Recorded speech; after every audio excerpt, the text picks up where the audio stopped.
Hi, Bill. I'm Ariana. Nice to meet you. Hi, nice to meet you too. I just watched the movie this morning. I Great. cried. Good. I, It's a tearjerker. It's supposed to make you cry. yeah, and I cried during the beach scene, which I didn't expect was Um, going to happen. But I was like, oh my gosh, feelings. But what I mm, found interesting about this movie is that I feel like oftentimes, a lot of times in film, that when a queer story is told, it's either very traumatic or very very lovey love story. And this is actually really bittersweet. Why did you decide to go down that avenue? yeah, right, we wanted to when we set out to make the film, we didn't really know what we were going to be doing, but we wanted to make a film about queer people front and center, the leads, but we wanted it to be hopeful. We didn't want to, make a movie where their queerness was sort of an issue or a trauma or sort of a big deal, but just kind of like to show queer people going about their lives and trying to keep their heads above water just like everyone else. So the divorce idea was great because it sort of allowed us to do that, to really just show a family kind of going through this thing, which is a lot of people are familiar with it, whether they've gone through it or not. They've gone through breakups, they've been in relationships, they have families, they have friends. So thank you for appreciating that, because that was definitely something that was intentional from the beginning when we wrote the film. Yes. Mm. Well, why did you decide to add a child into the film and to make it also clear who the child is biologically connected to and not just like an adoption? Right. So one reason perhaps is that I am a father to two boys. I was a sperm donor to a lesbian couple, and I helped them create this family. So having a child was important because, and my writing partner is a devoted uncle to two girls. So we really thought that that was something that we could tap into and that we wanted to tap into while writing it. And we thought about, what was their situation. I know gay men who've parented through adoption or through egg donation, all sorts of ways.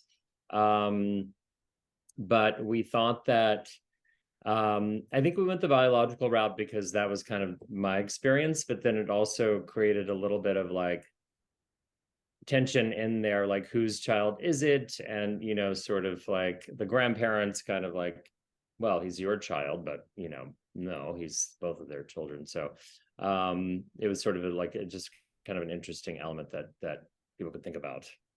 Yes. I did like how the parents always made it clear that this was, as the title of the movie says, our son, even though Right. their parenting styles and connections to Owen are completely different and they have a different reaction to it. How did you balance out Luke Evans' character, Nikki, to not be too mean and not to be like a villain?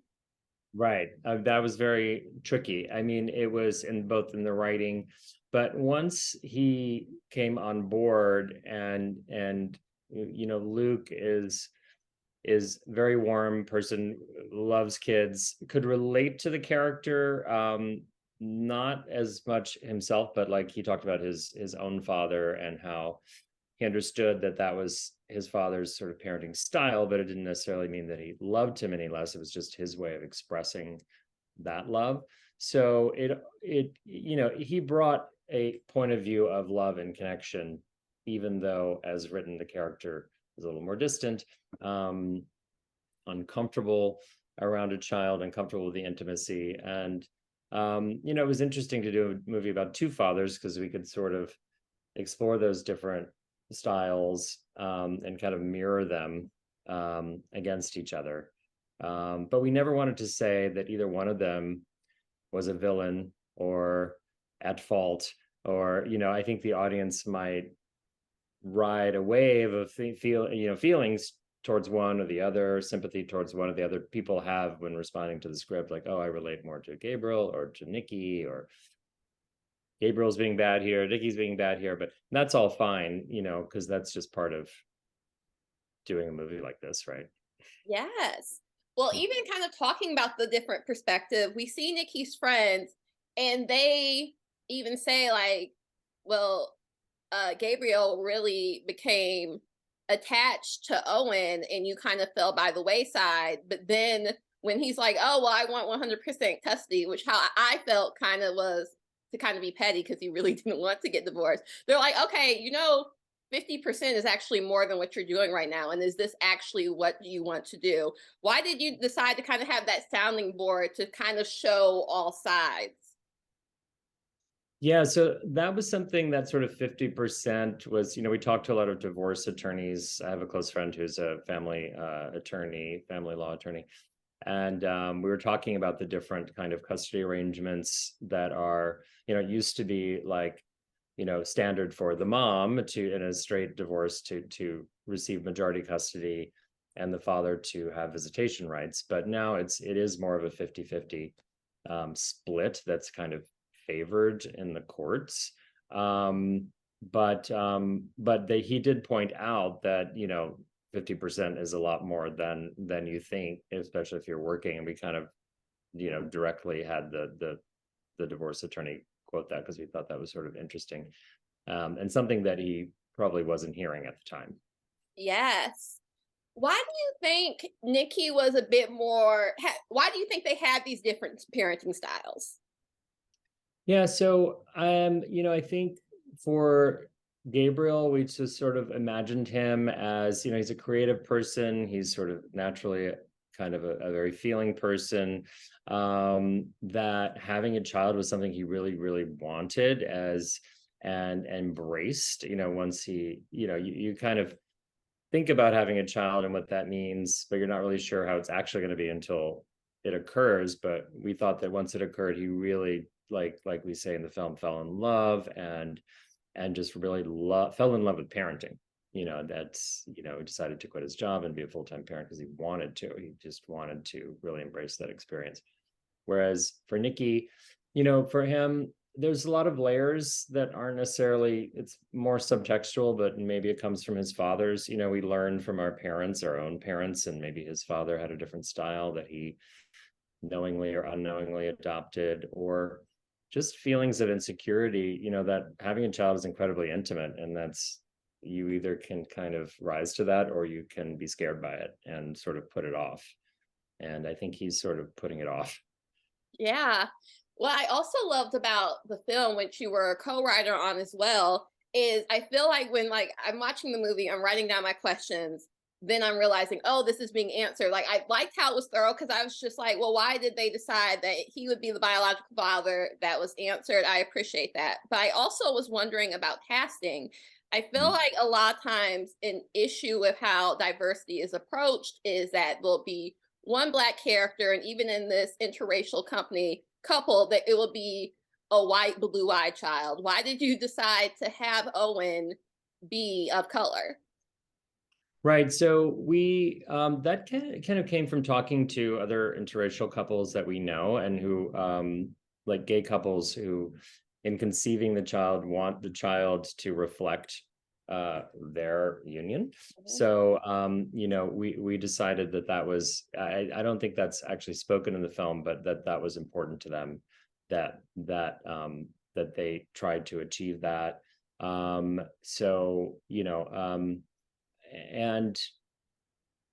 that was really that was the main reason behind it, that they felt that was like an intention, because one thing about gay people and creating families, it has to be very intentional. It's Mhm. complex. You have to plan it, you have to spend money to make it happen, you have to arrange all these things, so it was part of the conception for them. Yes. Yeah. So the film obviously has a lot of fighting. As a director, how did you approach the fight scenes that it didn't feel monotone, but didn't feel like scary in the sense? Like I never felt that they were physically in danger, but it was intense conversations.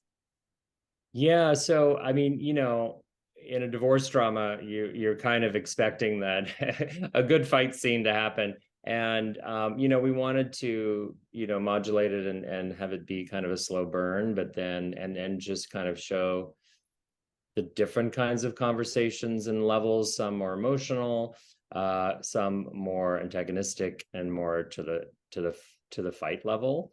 And that,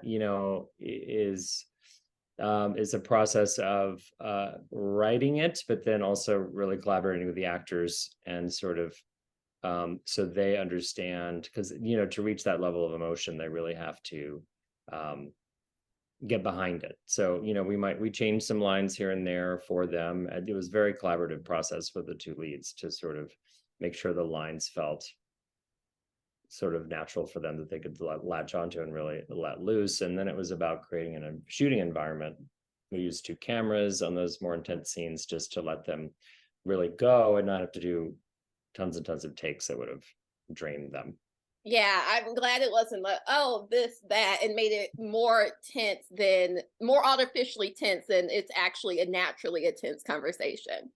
Yeah, we wanted a shooting style that it was mostly handheld, but it was very almost imperceptibly so, because Hmm. we didn't want to use the camera or the style of the film to push anything or to say anything. We just wanted to let it just be very observational and just let it come out. Yeah. Yeah, I as a viewer, I appreciate it because I feel like usually in fights it's the this or that, or all of a sudden the camera is shaking, and it's just like Right. this has not happened in the film at all yet. Like, what's going on? Yeah, for me too as a viewer. I appreciate that. So we wanted to. What was your favorite scene to write, and what was your favorite scene to film? I would say, some of the favorite scenes to write were just some of the more kind of low key scenes. It was fun to write after writing some of the intense emotional scenes, to write some of the scenes with the friends, like the scene where he's having sort of brunch with his friends and they're all sharing their kind of ideas about parenting and fatherhood and what fatherhood means to them, and that was really fun to write. And also probably one of my favorite scenes to film. I was very emotional to, even though that scene is not as highly emotional as some of the others. I was very emotional filming it because I just felt so honored having this amazing group of openly gay actors Hmm. sitting here just talking to each other as friends. Like, that's all we wanted. And they felt really special doing that. So that was a really beautiful morning. Yeah. Yeah, I would say my favorite scene was the beach scene, just because Yeah. it was very subtle, but it was also like a breakthrough. But it wasn't like, oh, I need this over the top monologue. It was just so subtly beautiful that like it just kind of touched me, like, oh, progress. Yeah, me too. I love a beach scene in a movie, and that was kind of inspired by some Japanese film director who always has a beach scene. And it's like daylight, kind of, it's such an interior film, and it just feels so nice to like get outside. And we were going to film that on the boardwalk, but then my DP had the idea of doing it like actually on the beach, Mhm. next to the water, and it was hot. It was not pleasant for everyone, but it really worked because it was just, yeah, there's just something about putting them close to nature. And yeah, it's one of my favorite film scenes too. I love that. Yeah, and the subway, just as someone that has lived in New York in the past, it felt very realistic that they just didn't happen to get to a beach and that they had to take a long subway ride to get there. I know, I love a subway scene too. I'm like, you filming in New York, you have to have a subway scene. Yes.